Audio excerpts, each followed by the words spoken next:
하나님 말씀은 전도서 9장 15절입니다. 전도서 9장 15절 말씀 보겠습니다.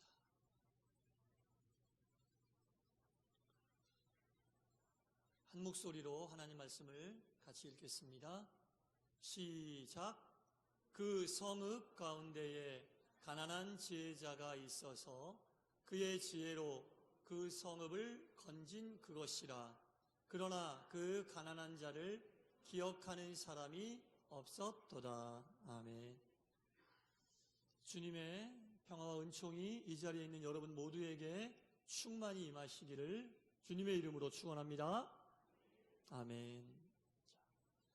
숫자 0이 있습니다. 숫자 0이 있는데 이 숫자 0은 어떤 숫자와 곱해도 항상 그 답은 몇이 나옵니까? 0이 나옵니다. 앞에 있는 숫자가 1이든 100이든 1000이든 1억이든 0과 곱하면 항상 0이 나올 수밖에 없습니다. 그런데 숫자 1은 어떤 숫자와 곱하게 되면 반드시 그 자기 자신이 나오게 하는 숫자입니다. 그렇죠? 1 곱하기 1도 1이고 100 곱하기 1도 몇입니까? 100. 그렇죠. 그 1이라고 하는 것은 곱해지는 숫자를 그대로 나오게 하는 그 숫자가 바로 1입니다. 자, 제가 무슨 말씀을 드리는 거냐면, 우리가 하나님 앞에서 어떠한 일을 하나라도 했으면 하나님의 엄청난 숫자와 그것이 곱해지게 되면 하나님의 숫자가 나온다는 겁니다. 우리가 한 가지 일이라도 했으면 엄청난 하나님의 숫자와 그 일이 곱해지면 우리의 일이 아니라 하나님이 행하신 엄청난 능력이 나타난다는 겁니다. 근데 우리가 아무것도 하지 않으면 하나님이 아무리 엄청난 숫자여도 아무것도 하지 않은 0과 하나님의 숫자가 곱해지면 하나님의 숫자가 나오는 게 아니라 0이 나온다는 겁니다. 그래서 우리가 한 해를 마무리하고 있는데요. 올 한 해 하나님 앞에서 우리가 한 가지라도 주님 보시기에 합당한 일을 했으면 그것에 대한 결과는 내가 행한 한 가지가 아니라 엄청난 하나님의 숫자와 곱해진 그 결과물이 답으로 나오게 되어 있다 이겁니다. 올해 이제 한 보름 정도 남았나요? 보름 정도 남았는데 하나님 앞에 여러분 정말 진실한 마음으로 한 번이라도 기도하고 하나님 말씀을 붙잡고 말씀대로 살 것을 한 번이라도 다짐하고 결단한다면 우리의 그 한 번의 다짐과 결단과 기도가 하나님의 엄청난 숫자와 곱해지면 우리의 것이 나오는 게 아니라 하나님의 것이 결과로 나오게 되어 있다 이겁니다. 한 가지도 하지 않으면 하나님이 아무리 엄청난 것으로 채우시려고 해도 0이 나올 수밖에 없습니다. 그래서 우리가 한 해를 마무리하면서 과연 내가 하나님 앞에서 한 가지라도 하나님과 내가 곱해져서 하나님의 숫자가 나올 만한 그 무엇인가가 있는지 한번 되돌아보고 한 해를 은혜롭게 마무리하시기를 바랍니다. 오늘 본문 앞뒤로 쭉 읽어보면요. 내용이 이렇습니다. 어떤 작은 성읍이라고 표현됐는데 작은 마을이 있습니다. 이 작은 마을은 아주 평화롭게 은혜롭게 사는 마을이었는데요. 이 주변에 힘이 센 어떤 임금님이 있었나 봐요. 그래서 이 임금님이 자신의 힘으로 군사를 일으켜서 이 작은 마을, 작은 성읍을 쳐들어온 거예요. 그 성읍을 에워쌌습니다.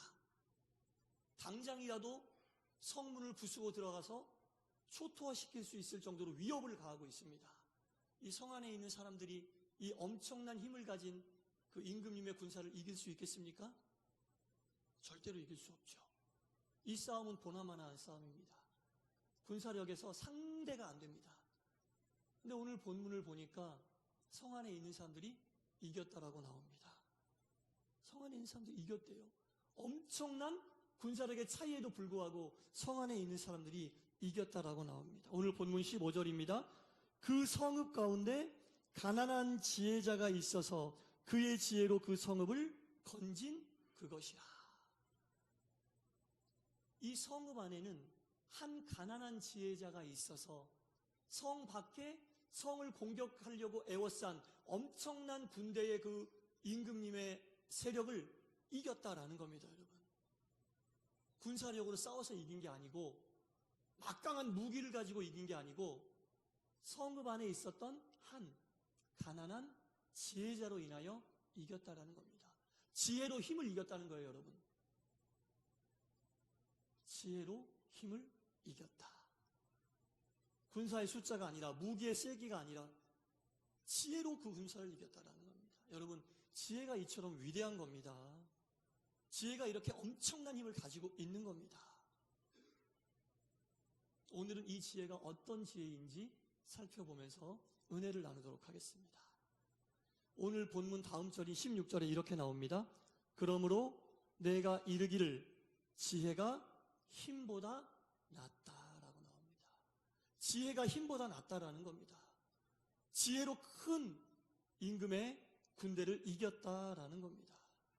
여러분, 우리에게 주어진 이 시간을 통해 눈에 보이는 힘을 키우기 위해서만 그 시간을 쓰지 마시기 바랍니다. 눈에 보이는 것, 손으로 만져지는 것, 그 힘을 얻기 위하여만 이 시간을 보내지 마시기 바랍니다. 지혜를 얻기 위하여 시간을 보내시기 바랍니다. 지혜로운 힘이 진짜 힘입니다, 여러분. 네. 지혜로운 힘이 진짜 힘이다라는 겁니다. 사람들은 물질의 힘을 얻기 위하여 물질을 모으기에 힘을 다합니다. 권력의 힘을 얻기 위하여 권력이 내 손에 들어오기를 위하여 힘을 다합니다. 명예를 얻기 위하여 온 힘을 다하는데 지혜가 없는 물질, 지혜가 없는 권력, 지혜가 없는 명예는 유익하지 않습니다. 오히려 그 물질과 권력과 명예 때문에 본인도 힘들어지고 주변 사람들도 힘들게 한다라는 겁니다. 여러분, 우리가 살고 있는 이 시대는 힘의 논리가 지배하고 있는 시대입니다. 어쨌든 힘을 가져야 된다. 물질의 힘도 있어야 된다. 권력의 힘도 있어야 된다. 명예의 힘도 있어야 된다. 힘의 논리가 우리를 유혹하는 시대에 살고 있습니다. 그러나 여러분, 지혜의 한계를 벗어난 힘은 폭력입니다. 지혜의 한계를 지혜로 컨트롤할 수 없는 그 힘은 폭력이 될 수밖에 없다는 겁니다. 세상에서 제일 무서운 게 지혜 없는 힘입니다. 나도 죽고 남도 죽일 수 있습니다. 지혜 없는 부는 다른 사람을 무시하고 학대하고 갑질합니다. 지혜가 없는 군대에 지휘관을 두고 있으면 그 군대는 전쟁에 나가면 백전백패합니다. 눈에 보이는 힘보다 지혜가 먼저라는 것을 알아야 한다는 겁니다. 오늘 본문에 군대를 이끌고 작은 성읍을 쳐들어온 이 왕에게는 지혜가 없었던 것 같습니다. 신하들 중에 지혜자도 없었던 것 같습니다. 그러나 이 작은 성읍 안에는 군대도 없고 힘은 없었지만 가난한 지혜자가 있었다라는 겁니다. 이 둘이 붙어 싸웠습니다. 지혜 없는 군대와 힘이 없는 지혜가 붙었을 때 오늘 성경은 우리에게 지혜가 이겼다고 이야기하고 있습니다. 여러분, 이처럼 지혜자 한 명이 온 성읍을 위기로부터 구해냅니다. 지혜자 한 명이 망할 수밖에 없는 상황에서 다시 살아나게 하는 놀라운 힘과 능력을 발휘하게 된다라는 겁니다. 여기서 이야기하고 있는 이 성읍은요, 여러분, 우리가 처해 있는 곳이라고 볼 수 있습니다. 우리의 가정, 우리의 직장, 우리의 사업체, 우리 교회, 우리 나라가 될 수 있습니다. 우리가 처해져 있는 그곳에 여러분들이 가난한 지혜자가 되시기 바랍니다. 여러분들이 지혜자가 되시면 여러분들이 처해 있는 곳에 어떠한 악한 세력이 공격을 한다 할지라도 여러분들의 지혜로 인하여 살아날 수 있는 거예요. 살아날 수 있는 겁니다, 여러분. 여러분들이 지혜로운 남편이 되고 지혜로운 아내가 되고 지혜로운 부모가 되고 지혜로운 자녀가 되고 지혜로운 직원이 되고 지혜로운 대표자가 되고 제가 교회의 지혜로운 목사가 되고 여러분들이 지혜로운 성도가 되면 어떠한 악한 것들의 공격에도 한 가난한 지혜자가 성읍을 지켰던 것처럼 여러분들이 거하는 모든 곳을 당당하게 지킬 수 있다라는 겁니다. 여기서 주의해야 할 게 있습니다. 지혜자는 지혜자인데 어떤 지혜자라고 성경에 나옵니까? 가난한 지혜자라고 나옵니다. 네, 가난한 지혜자다라고 나옵니다. 성읍을 구한 자가 가난한 지혜자다라고 나옵니다. 이 가난이라고 하는 의미를 물질의 가난만으로 볼 것은 아니고요. 영적으로 가난할 수도 있습니다. 관계적으로 가난할 수도 있습니다. 육적으로 가난할 수도 있습니다. 실제로 물질적으로 가난할 수도 있겠죠. 무엇이 가난했건 간에 여러분, 가난은 뭘 낳냐면 진실함과 간절함을 낳습니다. 이 지혜자가 무엇 때문에 가난한지는 모르지만 가난에 처하여 하나님 앞에 간절히 매달렸을 때 하나님이 그에게 그 간절함으로 인하여 하늘의 지혜를 주신 것 같습니다. 가난한 지혜자가 하늘의 지혜를 얻을 수 있다라는 겁니다. 가난이 깊어질수록 기도가 깊어집니다. 가난이 깊어질수록 진실해진다라는 겁니다. 그 진실함을 가지고 기도할 때 하나님께서 하늘의 지혜를 채워주신다라는 겁니다. 골리앗이라고 하는 엄청난 거인 장수가 앞에 있을 때 그 골리앗을 무너뜨린 것은 이스라엘 백성 중에 가장 체격도 크고 무에도 능했던 사울 임금이 아니라 그 자리에 있었던 자 중에 가장 가난했던 다윗이 골리앗을 물리쳤습니다. 체격적으로도 가장 가난했고요. 힘으로도 가장 가난했고요. 내세울 게 하나도 없는 가장 가난했던 다윗이 골리앗을 물리쳤습니다. 다윗은 골리앗 앞에 나가기 전에 하나님께 진실하고 간절하게 기도하고 나갔습니다. 그때 하나님이 다윗에게 지혜를 주신 거죠. 그때 하나님이 다윗에게 능력을 주신 거죠. 다윗의 가난함이 골리앗을 물리친 겁니다. 그 자리에서는 다윗이 가난한 지혜자였던 겁니다. 벳세다 광야에 5,000명 이상의 사람들이 모여 있습니다. 예수님 말씀을 듣고 해가 저물자 다들 허기집니다. 배가 고픕니다. 그때 그 5,000명을 먹인 그 음식의 출발이 어디입니까? 부자가 가지고 왔었던 풍요로운 음식입니까? 아니잖아요. 그 중에 가장 가난했던 작은 소년의 가난한 도시락이 5,000명을 먹인 기적의 출발이었습니다. 가난한 그 물고기 2마리와 보리떡 5덩어리로 기적은 출발하게 되었습니다. 가난한 것을 가지고 진실하게 나아갈 때 하나님은 역사하시게 된다라는 겁니다. 이 성읍에도 가난한 지혜자가 있어 이 성읍을 구하게 되었다는 겁니다. 어떤 지혜를 사용했는지 성경에 나와 있지는 않지만 하나님이 주신 하늘의 지혜로 이 지혜자는 성읍을 구한 것 같습니다. 여러분, 하나님이 주시는 지혜는 세상의 어떤 힘보다도 위대하고 세상의 어떤 힘보다도 큰 능력이 있음을 믿으시기 바랍니다. 그게 하나님의 지혜의 힘이고 하나님의 지혜의 능력이다라는 겁니다. 이 지혜가 우리에게 필요하다는 겁니다. 자, 본문 15절 밑에 17절 말씀에도 이런 말씀이 나옵니다. 조용히 들리는 지혜자의 말들이라 라는 말씀이 나옵니다. 세상에서는 소리를 크게 내는 사람이 이겨요. 일단 소리를 크게 내고 보자. 그게 세상의 이치입니다. 세상에서는 소리를 크게 내는 사람이 이기지만 하늘의 지혜는 조용하게 우리에 다가옵니다. 하늘의 지혜로 이기는 자는 조용하게 나아갑니다. 소리를 크게 내지 않습니다. 하늘의 지혜는 산을 부수고 바위를 깨는 강한 바람과 같은 소리가 아닙니다. 지축을 흔드는 지진 소리를 내지 않습니다. 모든 것이 잠잠하여 조용할 때 세미한 음성으로 다가오는 것이 하늘의 지혜다라는 겁니다. 열왕기상 19장 11절 이하에 이렇게 나와 있습니다.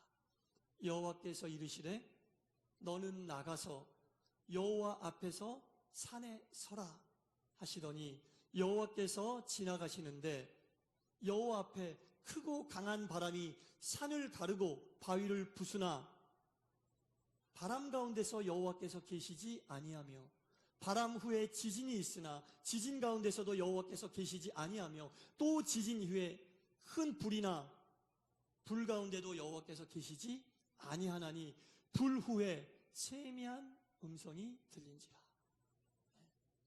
하나님이 우리에게 지혜를 주실 때는 강력한 바람이나 산이 무너지는 큰 소리나 바위가 깨지는 어마어마한 소리나 지축을 흔드는 지진의 소리처럼 다가오지 않으십니다. 이 모든 것이 지나간 이후에 세미한 음성으로 우리에게 다가오신다라는 말씀입니다. 세상의 소리가 최대한 들리지 않는 그때, 내가 세상의 소리를 최대한 듣지 않으려고 노력하여 조용한 곳을 찾아가는 그때에, 사람들의 호령 소리가 들리지 않는 그때에, 살겠다고 비명치는 비명소리가 들리지 않을 때에, 못 살겠다는 한숨 소리가 들리지 않은 그때에 조용하고 고요한 곳에서 우리를 살리는 하늘의 지혜가 들리게 된다라는 겁니다. 새벽도 좋고요. 밤도 좋습니다. 아무도 방해받지 않는 자동차 안에서도 좋습니다. 하나님과 독대할 수 있는, 하나님의 음성만을 들을 수 있는 그 시간이 성도 여러분들의 삶 속에 반드시 있어야 됩니다. 세상의 소리를 최대한 줄이려고 노력할수록 하나님의 소리는 잘 들립니다. 그리고 그 세미한 소리에 하나님의 엄청난 지혜가 들어 있습니다. 그 지혜는 나를 살리고 내가 속해 있는 그 성읍을 살리는 소리다라는 겁니다. 위기에 빠진 성읍을 살리는 소리는 조용한 장소에 있습니다.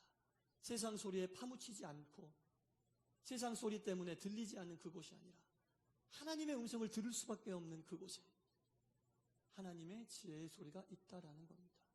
여러분, 하나님의 지혜의 소리는요, 정말 엄청납니다.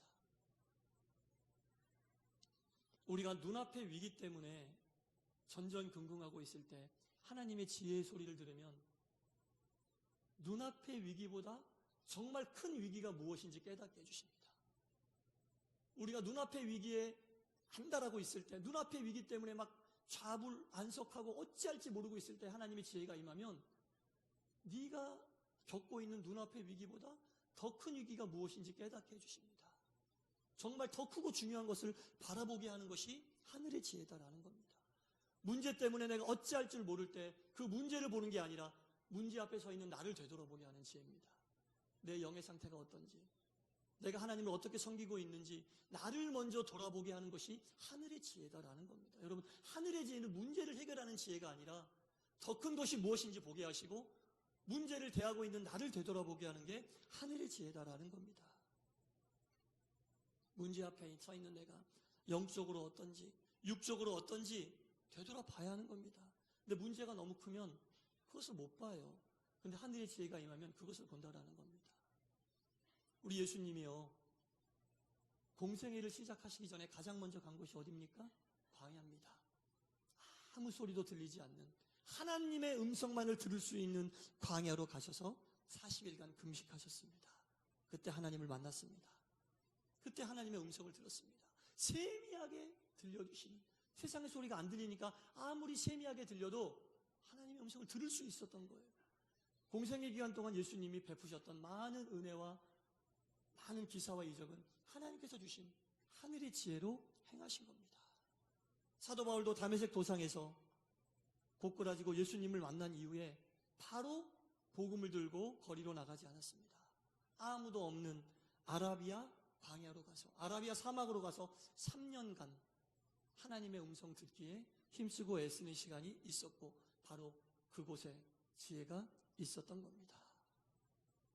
여러분, 삶이 바쁠수록, 해야 할 일이 많을수록, 분주할수록 우리가 하나님의 음성, 하나님의 지혜를 듣지 않으면 우리가 행하는 일이 아무런 능력도 없고 주님의 역사함도 기대하기 힘들다라는 겁니다.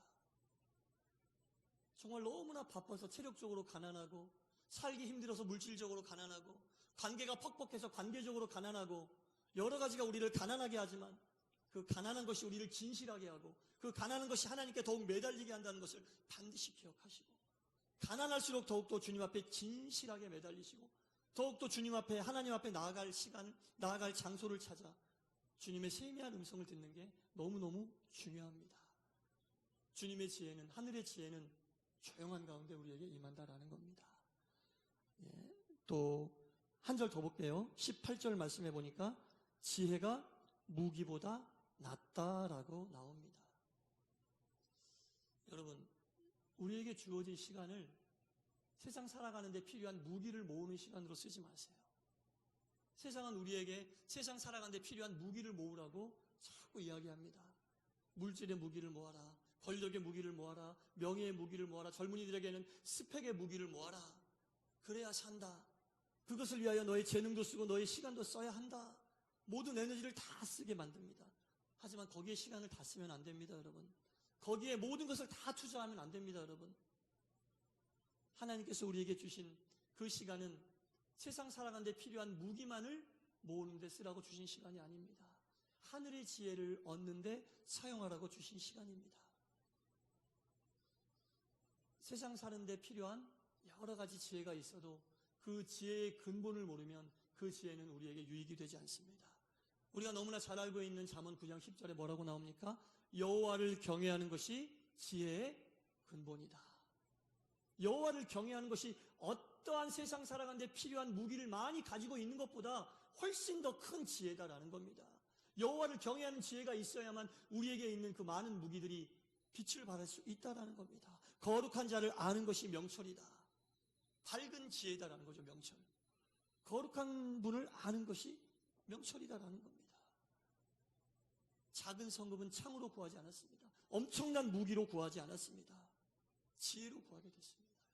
우리가 거하고 있는 성읍도 이 본문에 나오는 힘이 센 임금들이 공격하는 것처럼 사탄 마귀의 공격을 언제라도 받을 수 있습니다. 그러나 여러분, 이 사탄 마귀의 공격은 세상의 지혜로는 이길 수 없습니다. 왜? 사탄 마귀는 영적인 존재이기 때문에 세상의 지혜는 다 예측을 합니다. 어떻게 할까? 다 예측이 되지만 사탄 마귀가 가장 예측하기 힘들고 두려워하는 것은 하나님의 지혜입니다. 우리가 하나님의 지혜로 무장하면 우리가 어떻게 할지 사탄 마귀가 예상할 수가 없어요. 예측할 수가 없다는 얘기입니다. 그래서 우리에게는 하나님의 지혜, 하늘의 지혜가 필요하다라는 겁니다. 마귀는 날카로운 칼을 가진 성도를 두려워하지 않습니다. 조용한 음성으로 어떤 무기보다 강한 하나님의 지혜로 무장한 사람들을 두려워한다라는 겁니다. 왜냐하면 절대로 이길 수 없기 때문에, 절대로 자신의 힘과 능력으로는 이길 수 없기 때문에 하늘의 지혜로 무장한 성도를 가장 두려워한다라는 겁니다. 사랑하는 성도 여러분, 세상에 어떤 힘보다 강한 하나님의 지혜를 사모하고 구하시기 바랍니다. 조용하고 세미하게 들려오는 하나님의 음성을 들으시기 위하여 힘쓰고 애쓰시기 바랍니다. 어떤 무기보다도 강력한 힘을 가진 하늘의 지혜를 간절히 구하시기 바랍니다. 그것이 여러분들에게 있으면 여러분들의 가정과 여러분들의 직장과 여러분들의 사업체와 우리 교회와 이 나라와 이 민족이 어떠한 악한 것들의 공격에도 마치 가난한 지혜자 한 사람이 성읍을 구했던 것처럼 단단하고 든든하게 여러분들로 인하여 지켜질 수 있게 되는 겁니다. 하늘의 지혜는 이처럼 우리를 살리고 우리가 속해 있는 성읍을 살리는 지혜입니다. 이 지혜로 인하여 혹 내가 가난하다 할지라도 아무 걱정하지 마시고 하늘의 지혜를 구하는 가난한 지혜자가 되는 것이 훨씬 좋습니다. 그래서 우리 모두 다 지혜자가 되시고 하늘의 지혜를 구해서 하나님 보시기에 합당하며 은혜롭고 복된 삶으로 하나님께 영광 돌리시기를 주님의 이름으로 간절히 축원합니다. 기도하겠습니다. 하나님께서 우리에게 주신 소중한 시간들을 힘을 얻기 위하여만 쓰지 않게 하시고 세상 살아가는 데 필요한 무기를 구하는 데만 쓰지 않게 하여 주옵소서. 하늘의 지혜를 구하는 데 귀한 시간을 아름답게 사용하게 하여 주옵소서. 세상의 어떤 힘보다도 강한 하늘의 지혜, 조용하고 세미하게 세상의 소리를 듣지 않으려고 할수록 잘 들리는 하나님의 지혜를 구하게 하여 주옵소서. 그리하여 우리에게 하늘의 지혜가 임하여 우리의 상황이 가난하다 할지라도 가난한 지혜자가 되어 우리는 물론이고 우리가 속한 성읍을 살리는 귀한 믿음의 용사들 되게 하여 주시옵소서. 예수님 이름으로 기도드리옵나이다. 아멘.